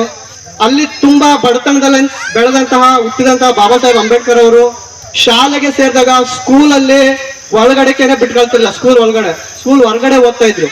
ಕುಡಿಯಕ್ಕೆ ನೀರ್ ಕೊಡ್ತಿರ್ಲಿಲ್ಲ, ಸ್ಕೂಲ್ಗಳಲ್ಲಿ ಹೊರಗಡೆನೂ ಕೊಡ್ತಿರ್ಲಿಲ್ಲ. ಇಂಥ ವ್ಯವಸ್ಥೆ ವಿರುದ್ಧ ಉದಾಹರಣೆಗೆ ಹೇಳ್ಬೇಕಂದ್ರೆ ಇಲ್ಲಿ 1ರಿಂದ 5ನೇ ಕ್ಲಾಸ್ ಏನಾದ್ರೂ ಈ ಊರಲ್ಲಿ ಸ್ಕೂಲ್ ಇದೆ ಅಂದ್ರೆ ಅಲ್ಲಿ ಸೇರ್ಕೊಂಡಾಗ ಅಲ್ಲಿನ ಮೇಲ್ಜಾತಿ ಸಮುದಾಯದವರು, ಆಗಿನ ಕಾಲದಲ್ಲಿ ಮೇಲ್ಜಾತಿ ಸಮುದಾಯದವರು ಇವ್ರನ್ನ ನೀರ್ ಕೊಡ್ತಿರ್ಲಿಲ್ಲ, ಒಳಗಡೆ ಬಿಟ್ಕೊಂತಿರ್ಲಿಲ್ಲ. ಇಷ್ಟೆಲ್ಲ ಅವಮಾನ ಮಾಡ್ತಿದ್ರು ಕೂಡ ನಾವು ಯಾವ್ದಕ್ಕೂ ವಿಚಲಿತ. ಇಲ್ಲಿ 1ರಿಂದ 5ನೇ ಕ್ಲಾಸ್ ಅದನ್ನ ನಾನು ಇವ್ರೆಲ್ಲ ಚೆನ್ನಾಗಿ ಹೊರಗಡೆ ಹೋಗ್ಬೇಕು, ನಾನಿರಲ್ಲ ಈ ರೀತಿ ಅವರ 1ನೇ ಕ್ಲಾಸಿಂದ ಅವ್ರು ಏನ್ PhD ಕೂಡ ಏನ್ ಮಾಡ್ಕೊಂಡು ಬಂದ್ರು, ಅಲ್ಲಿವರೆಗೂ ಎಷ್ಟೇ ಸಮಸ್ಯೆಗಳು ಎದುರಾದ್ರೂ ಕೂಡ ಯಾವುದಕ್ಕೂ ಅಂಜದೇನೆ ಅವ್ರ ಶಿಕ್ಷಣದಿಂದ ವಿಮುಕ್ತರಾಗದೆ ಇಡೀ ದೇಶ ಇಡೀ ವಿಶ್ವಕ್ಕೆನೆ ಜ್ಞಾನದ ಸಂಕೇತ ಅನ್ನೋ ರೀತಿಯಲ್ಲಿ ಅವರು ಎಜುಕೇಶನ್ ವಿದ್ಯಾಭ್ಯಾಸನ ಪಡ್ಕೊಂಡ್ಬಂದ್ರು. ಹೇಳ್ಬೇಕಂದ್ರೆ ಇಡೀ ಏಷ್ಯಾ ಖಂಡದಲ್ಲೇ ಮೊಟ್ಟ ಮೊದಲು ಅರ್ಥಶಾಸ್ತ್ರದಲ್ಲಿ ಮೊಟ್ಟ ಮೊದಲು PhD ಡಾಕ್ಟರೇಟ್ ಪಡ್ಕೊಂಡು ಬಂದಂತ ಏಕೈಕ ವ್ಯಕ್ತಿ ಯಾರಾದ್ರೂ ಇದ್ರೆ ಅದು ಸಂವಿಧಾನ ಶಿಲ್ಪಿ ಬಾಬಾ ಸಾಹೇಬ್ ಡಾಕ್ಟರ್ BR ಅಂಬೇಡ್ಕರ್ ಅವರು. ಅಂತ ಜ್ಞಾನ ಪಡ್ಕೊಂಡು ಬಂದ್ರು ಕೂಡ ಈ ಜಾತಿ ಏನು ಭಾರತದಲ್ಲಿರುವಂತ ಈ ಜಾತಿ ವ್ಯವಸ್ಥೆಯಲ್ಲಿ ಅವ್ರಿಗೆ ಒಂದು ಕೆಲ್ಸಕ್ಕೆ ಸೇರ್ಕೊಂಡು ಅವ್ರಿಗೆ ರೂಮ್ ವ್ಯವಸ್ಥೆ ಸಮೇತ ಕೊಡ್ತಿಲ್ಲ, ಅಷ್ಟು ಅಸ್ಪೃಶ್ಯತೆ ಮಾಡ್ತಿದ್ರು. ಸರಿಪಡಿಸ್ಬೇಕಂತ ಹೇಳಿದ್ರು ಬಾಬಾ ಸಾಹೇಬ್ ಅಂಬೇಡ್ಕರ್ ಅವರು 1920ರಲ್ಲಿ. ಯಾಕಂದ್ರೆ ಇಲ್ಲಿ ಪತ್ರಕರ್ತಿದ್ದೀರಾ, ನಿಮ್ಮನ್ನು ಉದ್ದೇಶಿಸಿ ಕೂಡ, ಯಾಕಂದ್ರೆ ನಿಮ್ದು ಕೂಡ ಏನು ನಮ್ಮ ಸಂವಿಧಾನದಲ್ಲಿ 4 ಅಂಗಗಳು ಏನು ಪ್ರಮುಖ ಅಂಗಗಳಿದಾವೆ, ಶಾಸಕಾಂಗ, ಕಾರ್ಯಾಂಗ, ನ್ಯಾಯಾಂಗ, ಮಾಧ್ಯಮ ಕೂಡ ಇಲ್ಲಿ ಇವರೆಲ್ಲರನ್ನು ಹೆಚ್ಚಿಸುವಂತ ಪ್ರಮುಖವಾದ ಅಂಗ. ಹಾಗಾಗಿ ಅವತ್ತಿನ ಕಾಲಘಟ್ಟದಲ್ಲಿ ಈ ಮನುವಾದಿ ಮಾಧ್ಯಮಗಳೆಲ್ಲ ಪತ್ರಕರ್ತಿದ್ರು, ಅವರು ಕೂಡ ಬಾಬಾ ಸಾಹೇಬ್ರ ಹೋರಾಟ ಏನೇ ಮಾಡಿದ್ರು ಅವ್ರ ಪತ್ರಿಕೆಯಲ್ಲಿ ಪ್ರಿಂಟ್ ಮಾಡ್ತಿರ್ಲಿಲ್ಲ. ಅದಕ್ಕೋಸ್ಕರ ಅವರು 1920ರಲ್ಲೇ ಮೂಕ ನಾಯಕ ಅಂತ ಪತ್ರಿಕೆ ತೆಗೆದ್ರು. ಮೂಕ ನಾಯಕ ಅಂದ್ರೆ 1920ರಲ್ಲಿ ಯಾವ 25% ಜನ ಅಂದ್ರೆ ಇಲ್ಲಿನ SC ST ಸಮುದಾಯಗಳು ಒಂದಷ್ಟು OBCಗಳನ್ನು ಒಳಗೊಂಡಂತೆ ಯಾವುದೇ ದೌರ್ಜನ್ಯ, ದಬ್ಬಾಳಿಕೆ, ಬೈಲಿ, ಹೊಡಿಲಿ ಏನ್ ಮಾಡಿದ್ರು ವಿರೋಧ ಮಾಡ್ತಿರಲಿಲ್ಲ, ಮೂಕರಂತ ಹೇಳ್ತಿದ್ರು. ಅದಕ್ಕೆ ಅವರು ಮೂಕ ನಾಯಕ ಅಂತ ಪತ್ರಿಕೆ ತೆಗೆದು ಇಂಥ ಜನರಿಗೆ ನಾನು ನಾಯಕನಾಗಿ ಕೆಲಸ ಮಾಡ್ತೀನಿ ಅಂತ ಪತ್ರಿಕೆ ತೆಗೆದು ಅಲ್ಲಿಂದ ಹೋರಾಟ ಮಾಡ್ತಾರೆ. ಆ ಹೋರಾಟ ಹಂತವಾಗಿ ಬಾಬಾ ಸಾಹೇಬರು ಪತ್ರಿಕೆ ಕೂಡ ಚೇಂಜ್ ಮಾಡ್ತಾರೆ. 1927 ಬರೋಷ್ಟೊತ್ತಿಗೆ ಆ ಪತ್ರಿಕೆ ಹೆಸರನ್ನ ಚೇಂಜ್ ಮಾಡಿ ಮೂಕ ನಾಯಕರಿಂದ ಹಿಡಿದು ಅದನ್ನ ಬಹಿಷ್ಕೃತ ಭಾರತ ಅಂತ ಹೆಸರು ಚೇಂಜ್ ಮಾಡ್ತಾರೆ. ಯಾಕಂದ್ರೆ 1927 ಬರೋಷ್ಟೊತ್ತಿಗೆ ಉದಾಹರಣೆಗೆ ಇಲ್ಲೊಂದು ಕೆರೆ, ಕಟ್ಟೆ, ಕುಂಟೆ ಈ ತರ ಹಳ್ಳಿಗಳಲ್ಲಿ ಇರ್ತವಲ್ಲ, ಅದೇ ತರ ಹಳ್ಳಿಗಳಲ್ಲಿ ಇಲ್ಲಿನ 25% ಜನರಿಗೆ ಅಲ್ಲಿ ಬೇಕಾದ್ರೆ ಆ ಕೆರೆ ಕಟ್ಟೆಗಳಲ್ಲಿ ಕುಡಿಯೋಕೆ ಏನು ನಾಯಿಗಳಾಗಿರ್ಬೋದು, ಪ್ರಾಣಿ ಪಕ್ಷಿಗಳಾಗಿರ್ಬೋದು, ಹಂದಿಗಳು ಯಾರು ಬೇಕಾದ್ರೂ ಹೋಗಿ ಮುಟ್ಬೋದಾಗಿತ್ತು. ಆದ್ರೆ ಅವತ್ತಿನ ಕಾಲದಲ್ಲಿ 25% ಜನ ಅದನ್ನ ಮುಟ್ಟಕ್ ಬಿಡ್ತಾ ಇರಲಿಲ್ಲ. ಮುಟ್ಟಿದ್ರೆ ಜಗಳಗಳು, ಕೊಲೆಗಳು, ಏನೇನೋ ಸಮಸ್ಯೆಗಳಾಗ್ತಿದ್ವು. ಆದ್ರೆ ಬಾಬಾ ಸಾಹೇಬ್ ಅಂಬೇಡ್ಕರ್ ಅವರು ಅವತ್ತು ಪತ್ರಿಕೆನ ಚೇಂಜ್ ಮಾಡಿ ಬಹಿಷ್ಕೃತ ಭಾರತ ಅಂತ ಮಾಡ್ಕೊಂಡು ಅಲ್ಲಿ ಹೋರಾಟ ಮಾಡ್ತಾರೆ. ಅವ್ರ ಮೇಲೆ ಹಲ್ಲೆಗಳಾಗ್ತವೆ, ಸ್ಟೇಜಿಗೆ ಸುಮ್ಮನೆ ಬಿಟ್ಕೊಡಿಲ್ಲ, ಅದನ್ನೆಲ್ಲ ಪತ್ರಿಕೆಯಲ್ಲಿ ಪ್ರಿಂಟ್ ಮಾಡ್ಕೊಂತಾರೆ. ಇವೆಲ್ಲ ಬ್ರಿಟಿಷ್ ಹೇಳಿದ್ರೆ ಯಾರು ಕೇಳೋದಿಲ್ಲ, ಸಾಕ್ಷಿ ಸಮೇತ ಕೊಟ್ಟರು ಮಾತ್ರ ಇದು ಸತ್ಯ ಅಂತ ಒಪ್ಕೊಂತಾರೆ, ಇಲ್ಲಾಂದ್ರೆ ಒಪ್ಕೊಳ್ಳೋದಿಲ್ಲ. ಅದಕ್ಕೋಸ್ಕರ ಅವರು ಹೋರಾಟ ಮಾಡ್ತಾರೆ. 1930 ಬರೋಷ್ಟೊತ್ತಿಗೆ ಜನತೆ ಒಂದಷ್ಟು ಒಗ್ಗಟ್ಟು ಮಾಡ್ತಾ ಇರ್ತಾರೆ, ಹೋರಾಟ ಮಾಡ್ತಾ ಮಾಡ್ತಾ ಬಾಬಾ ಸಾಹೇಬ್ರು. ಆಗ ಜನತಾ ಅಂತ ಪತ್ರಿಕೆ ಚೇಂಜ್ ಮಾಡ್ತಾರೆ. 1930 ಕೂಡ ಒಂದು ಕಾಳಾರಾಮ್ ದೇವಸ್ಥಾನಕ್ಕೆ ಹೋರಾಟ ಮಾಡ್ತಾರೆ. ಆ ದೇವಸ್ಥಾನಕ್ಕೆ ಹೋರಾಟ ಮಾಡಿದ್ದು ದೇವರನ್ನ ನಮ್ಗೆ ವರ ಕೊಡ್ತತೆ, ನಮ್ಮ ಕಷ್ಟಗಳೆಲ್ಲ ಪರಿಹಾರ ಆಗ್ತವೆ, ನಾವು ಶ್ರೀಮಂತರಾಗ್ತೀವಿ ಅಂತ ಏನು ಹೋರಾಟ ಮಾಡಿಲ್ಲ. ಅಂದ್ರೆ ಬ್ರಿಟಿಷ್ನವ್ರಿಗೆ ತೋರಿಸ್ಬೇಕಾಯ್ತು, ನೀವು ನೋಡಿದ್ರೆ ಇಡೀ ಭಾರತವನ್ನ ಆಳ್ತಾ ಇದ್ದೀರಾ ಅಂತ ಹೇಳ್ತೀರಾ. ಈ ಭಾರತದಲ್ಲಿ 25% ಜನರನ್ನ ಇವತ್ತು ಸಾಮಾಜಿಕ ವ್ಯವಸ್ಥೆ ಒಳಗಡೆ ನಮ್ಮನ್ನ ಸೇರಿಸ್ಕೊಳ್ತಿಲ್ಲ ಅಂತ ತೋರ್ಸೋದಕ್ಕೆ ಕಾಳಾರಾಮ್ ದೇವಸ್ಥಾನಕ್ಕೆ ಹೋರಾಟ ಮಾಡ್ತಾರೆ. ಅಲ್ಲಿ ಕೂಡ ಬಿಟ್ಕೊಳ್ಳಲ್ಲ, ಅವ್ರ ಮೇಲೆ ಅವಮಾನಗಳಾಗ್ತವೆ, ಹಲ್ಲೆಗಳಾಗ್ತವೆ. ಅದನ್ನೆಲ್ಲ ಪ್ರಿಂಟ್ ಮಾಡ್ಕೊಂಡು 1930-32 ಬರೋಷ್ಟೊತ್ತಿಗೆ ಸಮತಾ ಅಂತ ಪತ್ರಿಕೆ ಚೇಂಜ್ ಮಾಡ್ತಾರೆ. ಯಾಕಂದ್ರೆ ಅವರು 30, 31, 32 ದುಂಡು ಮೇಜಿನ ಸಭೆಯಲ್ಲಿ ಹೋರಾಟ ಮಾಡಿ ಅವ್ರಿಗೆ ಓಟ್ ಹಾಕಿ ತಂದು ಕೊಡ್ತಾರೆ. ಆಗ ಎಲ್ರಿಗೂ ಸಮಾನತೆ ಸಿಗುತ್ತೆ. ಅಂದ್ರೆ ರಾಜಕೀಯವಾಗಿ ಆ ಓಟ್ ಹಾಕಿ ತಂದು ಕೊಡ್ತಾರೆ. 1935 ಓಟು ಎಲ್ರಿಗೂ 21 ವರ್ಷ, ಅವತ್ತಿನ ಕಾಲದಲ್ಲಿ 21 ವರ್ಷ ಹೆಣ್ಣಾಗಿರ್ಲಿ ಗಂಡಾಗಿರ್ಲಿ ಎಲ್ರಿಗೂ ಓಟ್ ಹಾಕಿ ತಂದು ಕೊಟ್ಟು ಅವ್ರು ಹೇಳ್ತಾರೆ, ಒಬ್ಬ ವ್ಯಕ್ತಿಗೆ ಒಂದು ಓಟಿಗೆ ಒಂದೇ ಮೌಲ್ಯ. ಅಂದ್ರೆ ಕೋಟ್ಯಾಧಿಪತಿ ಆಗಿರ್ಲಿ ಒಂದೇ ಓಟು, ಬಡವ ಆಗಿರ್ಲಿ ಒಂದೇ ಓಟು, ಏನು ಓದಿಲ್ಲ ಅಂದ್ರೂ ಕೂಡ ಒಂದೇ ಓಟು, IAS ಆಫೀಸರ್ ಕೂಡ ಒಂದೇ ಓಟು. ಇವತ್ತಿಂದ ನಾವು ರಾಜಕೀಯವಾಗಿ ಎಲ್ಲರೂ ಸಮಾನರು ಅಂತ ಹೇಳಿ ಹೆಸರನ್ನ ಸಮಾನತಾ ಅಂತ ಮಾಡ್ಕೊಂಡು ಮತ್ತೆ 1956 ಬರೋಷ್ಟೊತ್ತಿಗೆ ಕಾಲಘಟ್ಟಕ್ಕೆ ತಕ್ಕಂತೆ ಹೆಸರುಗಳನ್ನ ಚೇಂಜ್ ಮಾಡ್ಕೊಂಡು ಪ್ರಬುದ್ಧ ಭಾರತ ಅಂತ ಹೆಸರಿಡ್ತಾರೆ 1956ಕ್ಕೆ. ಯಾಕೆ ಇಟ್ರಂದ್ರೆ ಓಟ್ನ ತಂದು ಕೊಟ್ಟಿರ್ತಾರೆ. ಆ ಓಟು ಯಾಕೆ ಓಟನ್ನ ಒಂದಷ್ಟು ಹೇಳ್ಬೇಕಂದ್ರೆ ನಿಮ್ಗೆ 1909 ಮಿಂಟೋ ಮಾರ್ಲೆ ಆಕ್ಟ್ ಅಂತ ಬರುತ್ತೆ ಬ್ರಿಟಿಷ್ನವ್ರದ್ದು, ಸೀಮಿತ ಮತದಾನ ಹಕ್ಕು. ಅಂದ್ರೆ ಎಲ್ರು ಓಟ್ ಹಾಕೋಗಿರ್ಲಿಲ್ಲ.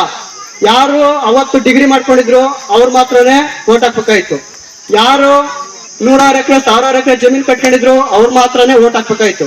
ಯಾರು ಒಂದಷ್ಟು ಫ್ಯಾಕ್ಟ್ರಿಗಳು ಅವು ಕಟ್ಕೊಂಡು ಸರ್ಕಾರಕ್ಕೆ ತೆರಿಗೆ ಕಟ್ತಿದ್ರಲ್ಲ ಅವ್ರು ಮಾತ್ರನೇ ಓಟ್ ಹಾಕ್ಬೇಕಾಗಿತ್ತು.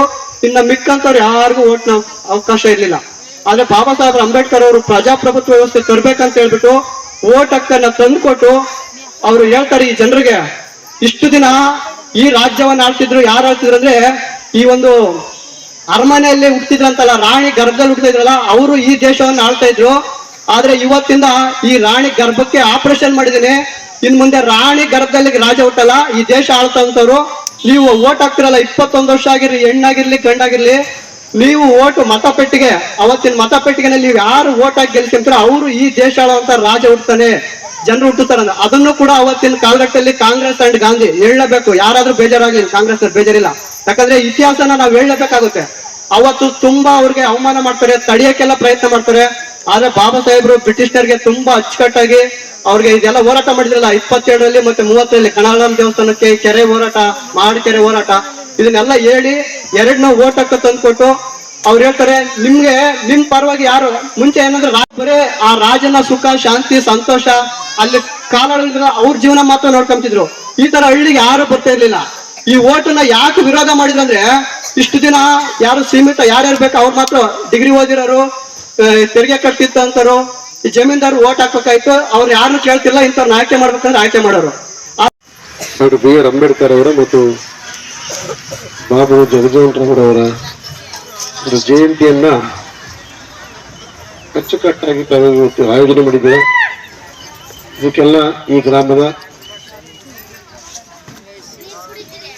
ಯುವಕರ ಒಂದು ಸಹಕಾರ ತುಂಬಾ ಇದೆ ಅಂತ ನಾನು ಕೂಡ ಭಾವಿಸ್ತಾ ಇದ್ದೀನಿ. ವೇದಿಕೆ ಮೇಲೆ ನಮ್ಮ ಎಲ್ಲ ಸ್ನೇಹಿತರುಗಾಗಲೇ ಮಾತಾಡಿದ್ದಾರೆ.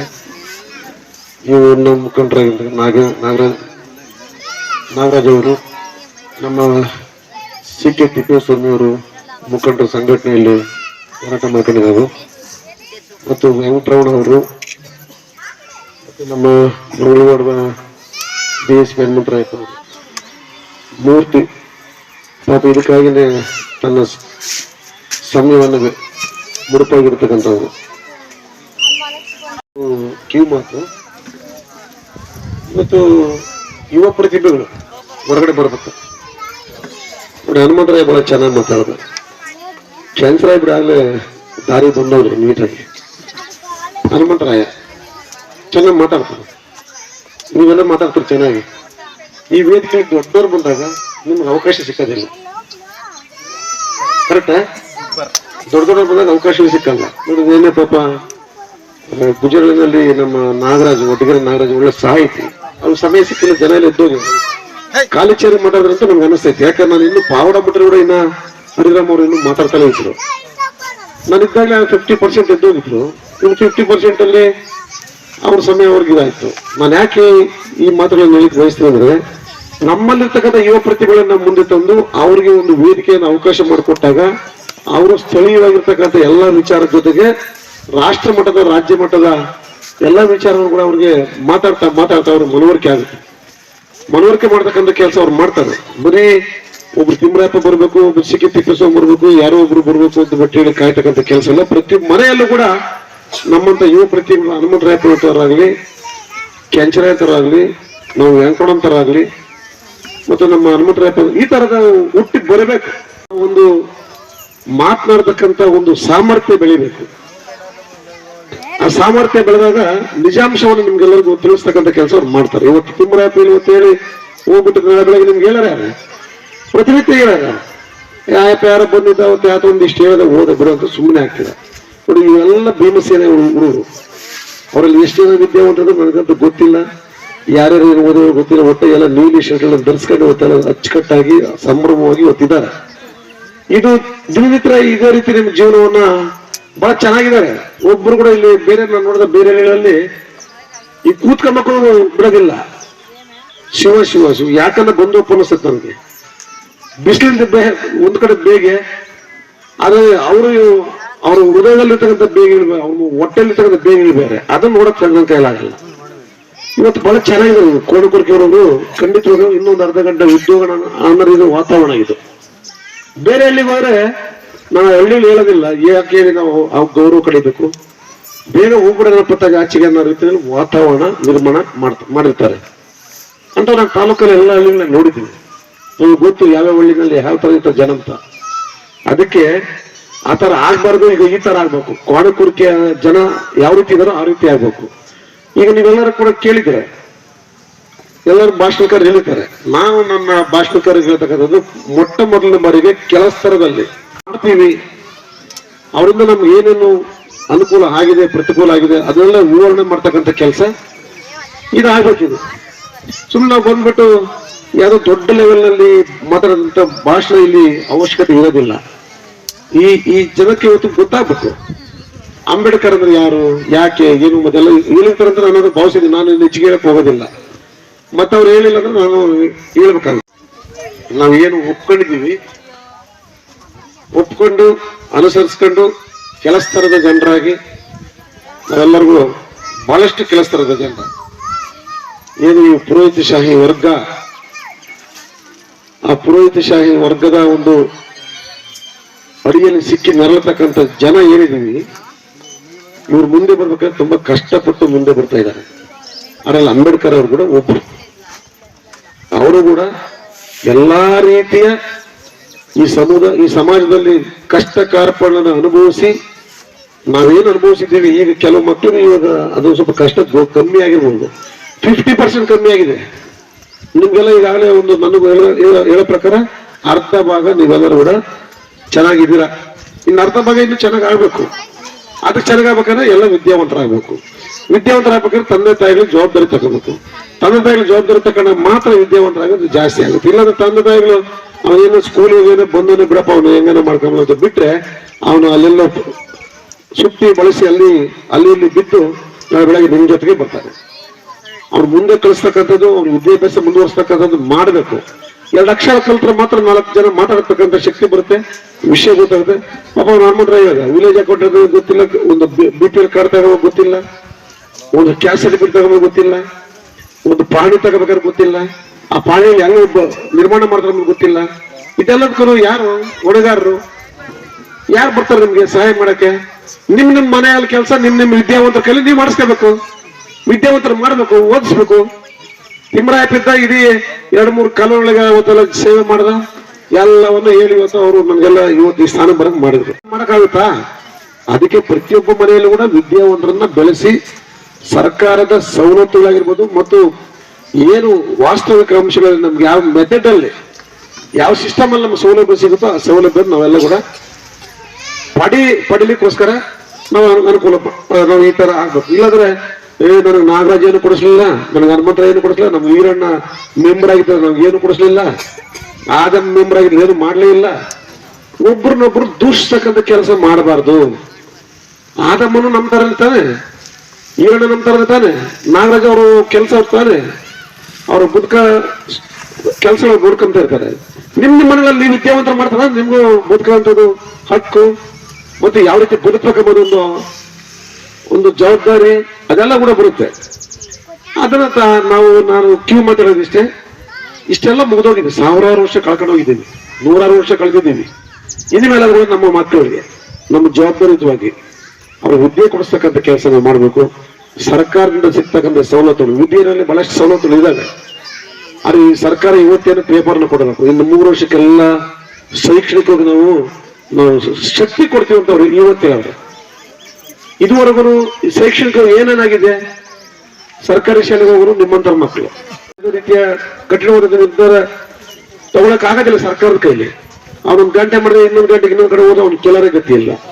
ಆದ್ರೆ ಪರ್ಮನೆಂಟ್ ಟೀಚರ್ಸ್ ಬಂದಾಗ, ಸಿಬ್ಬಂದಿ ಬಂದಾಗ ಅವನದೇ ಆದಂತ ಜವಾಬ್ದಾರಿ ಇರ್ತೈತೆ. ಪ್ರೋಗ್ರೆಸ್ಗೆ ಕೊಡ್ಬೇಕು ಅವನು, ಮತ್ತು ಎಲ್ಲಾ ರೀತಿಯ ಜವಾಬ್ದಾರಿಯನ್ನು ಹೊರಬೇಕು. ಮಕ್ಕಳಿಗೂ ಪಾಠ ಕಲಿಸ್ಬೇಕು. ಕಲಿಸ್ತಿದ್ದ ಬೆಳಗ್ಗೆ ಅವ್ರಿಗೆ ಆದಂತ ಮೇಲಧಿಕಾರಿಗಳು ಪ್ರಶ್ನೆ ಮಾಡ್ತಕ್ಕಂಥ ಅಧಿಕಾರ ಅವ್ರಿಗಿದೆ. ಈ ರೀತಿ ಶಿಕ್ಷಣ ಸಂಸ್ಥೆಯನ್ನು ನಾವು ಕಟ್ಟಬೇಕು. ಆದ್ರೆ ಸರ್ಕಾರ ಕಟ್ಟಲಿಕ್ಕೆ ಇದುವರೆಗೂ ಹಾಳಾಗೋಗಿತ್ತು ಸರ್ಕಾರದ ಶಿಕ್ಷಣ ಸಂಸ್ಥೆಗಳೆಲ್ಲ. ಎಲ್ಲೋ ದೊಡ್ಡ ಮಟ್ಟದಲ್ಲಿ ಕಾಲೇಜಸ್ ನಲ್ಲಿ ಇರ್ಬೋದನ್ನು ಬಿಟ್ರೆ ಪ್ರಾಥಮಿಕ ಹಂತದಲ್ಲಿ, ಪ್ರೌಢ ಶಿಕ್ಷಣ ಹಂತದಲ್ಲಿ ಈ ಸರ್ಕಾರ ಬೇಜವಾಬ್ದಾರಿಯಾಗಿ ವರ್ತನೆ ಮಾಡಿ ಈ ಮಕ್ಕಳಿಗೆ ವಿಷಾಕ ಅಂತ ಕೆಲಸ, ವಿಷ ಅಂದ್ರೆ ತಪ್ಪಾಗುತ್ತೆ, ಅವ್ರನ್ನ ಹಾಳು ಮಾಡ್ತಕ್ಕಂಥ ಕೆಲಸ. ಎಲ್ಲಿ ಪಾಪ ಅವ್ರು ಎಲ್ಲಿ ಹೋಗ್ತಾರೆ, ಪಾಠ ಕಲಿಬೇಕಾದ್ರೆ ಎಲ್ಲಿ ಹೋಗ್ತಾರೆ ಕಲೀಲಿಕ್ಕೆ? ಇರ್ತಕ್ಕಂಥದ್ದು ಉಳ್ಳವರ ಮಕ್ಕಳು ಕಾನ್ವೆಂಟ್ ಅಲ್ಲಿ ಹೋಗ್ತಾರೆ, ಇಲ್ಲವ್ರ ಮಕ್ಕಳು ಸರ್ಕಾರಿ ಶಾಲೆಗೆ ಹೋಗ್ತಾರೆ. ಅದಕ್ಕೆ ಅಲ್ಲಿ ಬದಲಾವಣೆ ಆಗ್ಬೇಕು. ಶೈಕ್ಷಣಿಕವಾಗಿ ಬದಲಾವಣೆ ಆದಾಗ ಮಾತ್ರ ನಾವು ಅಂಬೇಡ್ಕರ್ ಅವರ ಆಶಯಗಳನ್ನು ಜಾರಿ ಮಾಡ್ತಕ್ಕಂಥ ಕೆಲಸ, ಅವ್ರು ಬಹಳ ದೊಡ್ಡ ಆಶಯಗಳನ್ನ ಇಟ್ಟೋಗ್ಯವ್ರು ನಮ್ಗೆ, ಅವ್ರು ಜಾರಿ ಮಾಡ್ತಕ್ಕಂಥ ಜವಾಬ್ದಾರಿ ಯಾರಿಗಿದೆ? ಅದನ್ನ ಎಲ್ಲ ಕಡೆ ಹೇಳ್ತಾ ಇದ್ದೀನಿ. ಗ್ರಾಮ ಪಂಚಾಯತ್ ಇರ್ಬೇಕು ಜವಾಬ್ದಾರಿ, ಗ್ರಾಮ ಪಂಚಾಯತ್ ಸದಸ್ಯರಾಗಿರ್ತಕ್ಕಂಥ ಇರ್ಬೇಕು, ZP-TP ಮೆಂಬರ್ಗಳಾಗಿರ್ಬೇಕು, ಅವ್ರಿಗಿರ್ಬೇಕು ಜವಾಬ್ದಾರಿ, MLA ಗಿರ್ಬೇಕು ಮತ್ತು ಪಾರ್ಲಿಮೆಂಟ್ ಮೆಂಬರ್ ಇರ್ಬೇಕು. ಇವರೆಲ್ಲರೂ ಕೂಡ ಕಾನ್ಸ್ಟಿಟ್ಯೂಷನಲ್ ಲೀಡರ್ಸ್ ಅಂದ್ರೆ ಸಾಂವಿಧಾನಿಕ ಹುದ್ದೆಗಳನ್ನು ಅಲಂಕರಿಸಿರ್ತಕ್ಕಂಥವ್ರು. ರೀತಿಯ ಕಷ್ಟಪಟ್ಟು ಅವರು ಕೂಡ ಹೋರಾಟ ಮಾಡ್ಕೊಂಡು ಬಂದು ಅವರು ಕೂಡ ನಮ್ಮ ಸಮುದಾಯದಿಂದ ಅಂತ ಹೇಳ್ಬಿಟ್ಟು ನಾವೆಲ್ಲ ಗೌರವವನ್ನ ಸಲ್ಲಿಸ್ತಕ್ಕಂಥ ಕೆಲಸ ನಾವು ಜಗಜೀವನರಾಮ್ ಕೂಡ ನಾವು ಮಾಡ್ತೀವಿ. ಅವರು ದೊಡ್ಡ ಹೋರಾಟಗಾರರು. ಅವರು ಕೂಡ ಅವರು ನಮ್ಮ ತರ ತುಂಬಾ ಕಷ್ಟಪಟ್ಟು ಮೇಲೆ ಬಂದಿರ್ತಕ್ಕಂಥವ್ರು ದೊಡ್ಡ ಹೋರಾಟಗಾರರು. ಅಂಬೇಡ್ಕರ್ ಒಂದು ಕಡೆಗೆ ಒಂದು ರೀತಿಯಾದಂತ ಹೋರಾಟ ಮಾಡ್ಕೊಂಡು ನಮ್ಗೆಲ್ಲರಿಗೂ ಸಂವಿಧಾನದ ದತ್ತವಾಗಿ ನಮ್ಗೆ ಅಧಿಕಾರ ಕೊಟ್ಟೋದ್ರೆ ಅದನ್ನ ಆಡಳಿತಾತ್ಮಕವಾಗಿ ಅನುಕೂಲವನ್ನು ಮಾಡ್ಬೇಕು ಅಂತ ಬಿಟ್ಟರೆ ಹೋರಾಟ ಮಾಡಿರ್ತಕ್ಕಂಥವ್ರು. ಇದೆಲ್ಲ ಕೂಡ ನಾವು ಗಮನದಲ್ಲಿ ಇಟ್ಕೊಳ್ಬೇಕು. ಹಳ್ಳಿಗಳಲ್ಲಿ ಹನುಮಂತರ ಬಹಳ ಚೆನ್ನಾಗಿ ಹೇಳ್ದ, ನಮ್ಮಲ್ಲಿ ಇರ್ತಕ್ಕಂಥ ಭಿನ್ನಾಭಿಪ್ರಾಯಗಳನ್ನು ನಾವು ತೊರೆದಾಗ ನಾವು ಒಗ್ಗಟ್ಟಾಗದೆ ತುಂಬಾ ಕಷ್ಟ ಆಗುತ್ತೆ. ಇವತ್ತು ನಾನು ಹೇಳ್ತೀನಿ, ಮೆಂಬರ್ ಗೆಲ್ಲಿಸ್ತಾರೆ ಬೆಳಿಗ್ಗೆ, ಆ ಮೆಂಬರ್ನ ಯಂತ್ರಕ್ಕೆ ಯಾರನ್ನಾಗ್ಲಿ ನಾನು ನಮ್ಮ ಕೈಲಿದೆ, ನಿಮ್ಗೆ ಯಾಕೆ ಸರ್ಕಾರ ಮೆಂಬರ್ ಮಾಡ್ರಿ ಚೇರ್ಮನ್ ಮಾಡ್ರಿ ಯಾಕೆ ಬರ್ತದೆ? ಅವ್ರ ಕಡೆಯಿಂದ ನಿಮ್ಮ ಹಳ್ಳಿಗಳ ಸರ್ವತೋಮುಖ ಬೆಳವಣಿಗೆಗೆ ಮತ್ತು ಮೂಲಭೂತ ಸೌಕರ್ಯಗಳ ಅನುಕೂಲಕ್ಕೋಸ್ಕರ ನೀವು ಸದಸ್ಯರನ್ನು ಆಯ್ಕೆ ಮಾಡ್ಕೊಂತೀರ. ಒಳ್ಳೆಯವ್ರನ್ನ ಮಾಡ್ರಿ, ವಿದ್ಯಾವಂತರ ಮಾಡ್ರಿ, ಪ್ರಜ್ಞಾವಂತರನ್ನ ಮಾಡ್ರಿ. ಅವನಿಗೆ ಒಂಟಿ ಮನೆಯಲ್ಲಿದ್ರೆ ಬುದ್ಧಿವಂತರ ಅವನ್ನೇ ಮಾಡ್ರಿ. ಅವನ ಕಡೆ ಎಲ್ಲ ರೀತಿಯಲ್ಲ ಅನುಕೂಲ ಪಡಿಬೋದು. ನಾವು ಮಾತಾಡೋ ಗತಿ ಇಲ್ಲ ಅಂದ್ರೆ ಅಲ್ಲಿ ಯಾರು ಹೋಗಿ ಕೇಳ್ತಾರೆ? ನಿಮ್ಮ ಪಂಚಾಯತ್ನಲ್ಲಿ 40 ರಿಂದ 50 ಲಕ್ಷ ದುಡ್ಡು ಬರ್ತಾ ಇತ್ತು, ಏನಾಯ್ತು ಅಂತ ಕೇಳಂಗಿಲ್ಲ. ಕೇಳಿದವ್ರನ್ನ ಕಂಕಳದಾಗ ಎತ್ಕೊಂಡು ಹೋಗ್ತಾರೆ, PDOಗಳು ಕಂಕಳದಾಗ ಎತ್ಕೊಳ್ತಾರೆ, ಅಧಿಕಾರಿಗಳು. ಮತ್ತಿನ್ನ ಏನೋ ಆಮಿಷಗಳು ತೋರ್ಸೋದು, ಮಾಡೋದು, ಮಟ್ಟೋದು, ಇದಕ್ಕೆಲ್ಲ ಕರ್ಕೊಂಡು ಹಾಕೊಂಬಂದಿದ್ದೀನಿ ವೆಂಕಟರಮಣ. ನಾನು ಮೆಂಬರ್ ಆಗಿದ್ದಾಗ, ನಾನು ಮಂಡಲ ಮೆಂಬರ್ ಆಗಿದ್ದಾಗ ಒಂದು ಸಿಂಹ ಸ್ವಪ್ನವಾಗಿ ಕೆಲಸ ಮಾಡ್ಕೊಂಡು ಬಂದೆ ನಾನು ಆ ಸಮಯದಲ್ಲಿ. ಅವ್ರಿಗೆಲ್ಲ ಇವತ್ತು ನಮ್ಮ ಇದಕ್ಕೆಲ್ಲ ನಾವು ಶಾಸಕರಾಗ ಕೂಡ ನಾನೆಲ್ಲ ಶುದ್ಧ ಮಾಡಿದ್ದೀವಿ ಅಂತ ಹೇಳಕ್ ಬರೋದಿಲ್ಲ. ಶುದ್ಧ ಮಾಡ್ಲಿಕ್ಕೆ ಹೋರಾಟ ಮಾಡಿದ್ದೀನಿ. ನನ್ನ ಕೈಲಿ ಎಷ್ಟಾಗುತ್ತೆ ಶುದ್ಧ ಮಾಡ್ಲಿಕ್ಕೆ ಹೋರಾಟ ಮಾಡಿದ್ದೀನಿ. ಅಶುದ್ಧಕ್ಕೆ ನಾನು ಹೆಚ್ಚಿಗೆ ಬೆಂಬಲ ಕೊಡಕ್ ಹೋಗಿಲ್ಲ, ಬೆಂಬಲ ಕೊಟ್ಟೇ ಇಲ್ಲ, ಕೊಡೋಕೆ ಹೋಗಿಲ್ಲ. ಶುದ್ಧ ಮಾಡ್ಲಿಕ್ಕೆ ಈ ವ್ಯವಸ್ಥೆಯನ್ನ ಬಲಪಡಿಸ್ತಕ್ಕಂಥ ಕೆಲಸ ಮಾಡ್ಲಿಕ್ಕೆ ನನ್ನ ಹೋರಾಟವನ್ನು ನಾವು ಮಾಡಿ ಬಂದಿದ್ದೀವಿ, ಮಾಡ್ಕೊಂಡು ಮುಂದೆ ಹೋಗ್ತಾ ಇದ್ದೀವಿ. ಈಗ ಅನುದಾನ ಯಾರಪ್ಪ ಖರ್ಚು ಮಾಡಿಸೋದು? ಅಂಬೇಡ್ಕರ್ ಅವರು ಕೊಟ್ಟೋದ್ರು. ಖರ್ಚು ಮಾಡಿಸೋರು ಯಾರು ಜವಾಬ್ದಾರಿ? ಆ ಹೆಣ್ಮಕ್ಳಲ್ಲಿ ಹೋಗಿ ಕುತ್ಕೊಂಡು ಕೇಳಕ್ಕಾಗುತ್ತಾ? ಯಾರ ಜವಾಬ್ದಾರಿ? ಮತ ಹಾಕ್ಸ್ಕೊಂಡು ನಾವು ಗೆದ್ದೋಗಿದ್ದೀವಿ, ಅವ್ರ ಜವಾಬ್ದಾರಿ. ಅದನ್ನು ಸದ್ಬಳಕೆ ಮಾಡ್ಕೋಬೇಕು, ಒಳ್ಳೆ ಕಾರ್ಯಕ್ಕೆ ಬಳಸ್ಕೋಬೇಕು. ಇವತ್ತೊಂದು ಸೂಟ್ರಗಳು ಎದ್ದು ಒಂದು ಮನೆ ಬಿದ್ದೋದ್ರೆ ತಕ್ಷಣಕ್ಕೆ ಬೆಳಗ್ಗೆ ಅದಕ್ಕೆ ಶೀಟ್ ಹಾಕ್ಸಕ್ಕಂತ ಅಧಿಕಾರ ಐತ್ರಿ ಪಂಚಾಯತಿನವ್ರಿಗೆ, ಮೆಂಬರ್ಗಳಿಗೆ. ಬೆಳಗ್ಗೆ ಶೀಟ್ ಹಾಕ್ಸ್ಬೋದು, ಅದನ್ನ ಅವ್ರಿಗೆ ಒದಗಿ ಹಾಕ್ಸ್ಕೊಡೋದು. ತುರ್ತಾಗಿ ಮಾಡ್ತಕ್ಕಂಥ ಕೆಲಸಗಳು ಪಂಚಾಯತ್ ಕೈಲಿ ಇದಾವಪ್ಪ, ಮಾಡಿಸ್ಕೋಬಹುದು. ಒಬ್ಬ ಶಾಸಕ ಕೈಲಿ ಬೇಗ ಮಾಡಕ್ಕಾಗೋದಿಲ್ಲ. ಅಲ್ಲಿಂದ ಕೇಳ್ಕೊಂಡು ಅನುದಾನ ಪಡ್ಕೊಂಡು ಬಂದು ಅದು ಅಲ್ಲಿ ಮುಟ್ಟಿ ಬರೋದು. ಪಂಚಾಯತ್ನಲ್ಲಿ ತಕ್ಷಣಕ್ಕೆ ಮಾಡೋಂಥ ಅಧಿಕಾರ ಇದೆ. ಲೈಟ್ ತಂದಾಕ್ತೀರಾ, ಏನೇನು ಬೇಕಾದ್ರೆ ಮಾಡ್ತೀರಾ, ಆ ಕೆಲಸ ಈ ಕೆಲಸ ಎಲ್ಲ ಮಾಡ್ತೀರಾ. ಬಡವನ ಮನೆ ಬಿದ್ದೋಗೈತೆ, ಗಾಳಿ ಗೆದ್ದೋಗೈತೆ, ಸುಂಟ್ರ ಗಾಳಿ ಬಂದೈತೆ, ಅವನು ಒಂದು ಒದಕೆ ಮಾಡ್ಕೊಡೋದಂದ್ರೆ ದೊಡ್ಡ ಮನ್ಸು ಮಾಡ್ತಕ್ಕಂಥ ಅವ್ರು ಇಲ್ಲ. ಇದನ್ನೆಲ್ಲ ನೋಡಿದ್ರೆ ಅಂದ್ರೆ ಹಿಂದೂ ಬೆಳೆದಲ್ಲಿ ನಂದೇ ಆದಂತ ಒಬ್ಬ ಚೇರ್ಮನ್ 4 ಜನ ಕೊಡಿಸೋರು, ಒಬ್ರು ಕೊಡಿಸೋರು, ಹಠ ಮಾಡಿ ಕೊಡಿಸೋಕೆ ಪ್ರಯತ್ನ ಮಾಡ್ತಾರೆ. ನಮಸ್ಕಾರ ವೀಕ್ಷಕರೇ, ಕಲ್ಪತರು ನ್ಯೂಸ್ಗೆ ಎಲ್ಲರಿಗೂ ಆತ್ಮೀಯವಾದ ಸ್ವಾಗತ. ಕೋಣನಕುರಿಕೆ ಗ್ರಾಮದಲ್ಲಿ ಡಾಕ್ಟರ್ ಬಿಆರ್ ಅಂಬೇಡ್ಕರ್ ಯುವಕರ ಬಳಗದವರು ಮತ್ತು ದಲಿತ ಪರ ಸಂಘಟನೆಗಳ ಒಕ್ಕೂಟದ ವತಿಯಿಂದ ನಡೆದ 135ನೇ ಡಾಕ್ಟರ್ ಬಿಆರ್ ಅಂಬೇಡ್ಕರ್ ಹಾಗೂ 119ನೇ ಡಾಕ್ಟರ್ ಬಾಬು ಜಗಜೀವನ ರಾಮ್ ಜಯಂತ್ಯೋತ್ಸವದ ಅಂಗವಾಗಿ ಈ ಕಾರ್ಯಕ್ರಮದಲ್ಲಿ ಅಧ್ಯಕ್ಷತೆ ವಹಿಸಿಕೊಂಡಿದ್ದ ಭೀಮಯ್ಯ ಎಸ್ ಮಾಜಿ ಗ್ರಾಮ ಪಂಚಾಯಿತಿ ಸದಸ್ಯರು ಹಾಗೂ ಗಣ್ಯಾತಿ ಗಣ್ಯರು ದೀಪ ಬೆಳಗಿಸಿ ಬಹಳ ಅದ್ದೂರಿಯಾಗಿ ಈ ಕಾರ್ಯಕ್ರಮ ನೆರವೇರಿಸಿದರು. ತಾಲೂಕಿನ ನಿಡಗಲ್ಲು ಹೋಬಳಿ ವ್ಯಾಪ್ತಿಯ ಕೋಣನಕುರಿಕೆ ಗ್ರಾಮದಲ್ಲಿ ಮಹಿಳೆಯರು ಕುಂಭಮೇಳದೊಂದಿಗೆ ಪ್ರಮುಖ ಬೀದಿಗಳಲ್ಲಿ ಡಾಕ್ಟರ್ ಬಿಆರ್ ಅಂಬೇಡ್ಕರ್ ಹಾಗೂ ಹಸಿರು ಕ್ರಾಂತಿಯ ಹರಿಕಾರ ಡಾಕ್ಟರ್ ಬಾಬು ಜಗಜೀವನ ರಾಮ್ ರವರ ಭಾವಚಿತ್ರಗಳೊಂದಿಗೆ ಭವ್ಯ ಮೆರವಣಿಗೆಯನ್ನು ನಡೆಸಿದರು. ಯುವಕರು ನೀಲಿ ಬಾವುಟಗಳನ್ನು ಹಿಡಿದು ಜೈ ಭೀಮ್ ಘೋಷಣೆಗಳನ್ನು ಕೂಗುತ್ತಾ ಟಮಟೆ ಸದ್ದಿಗೆ ಹೆಜ್ಜೆ ಹಾಕಿ ಮುಂದೆ ಸಾಗಿದರು.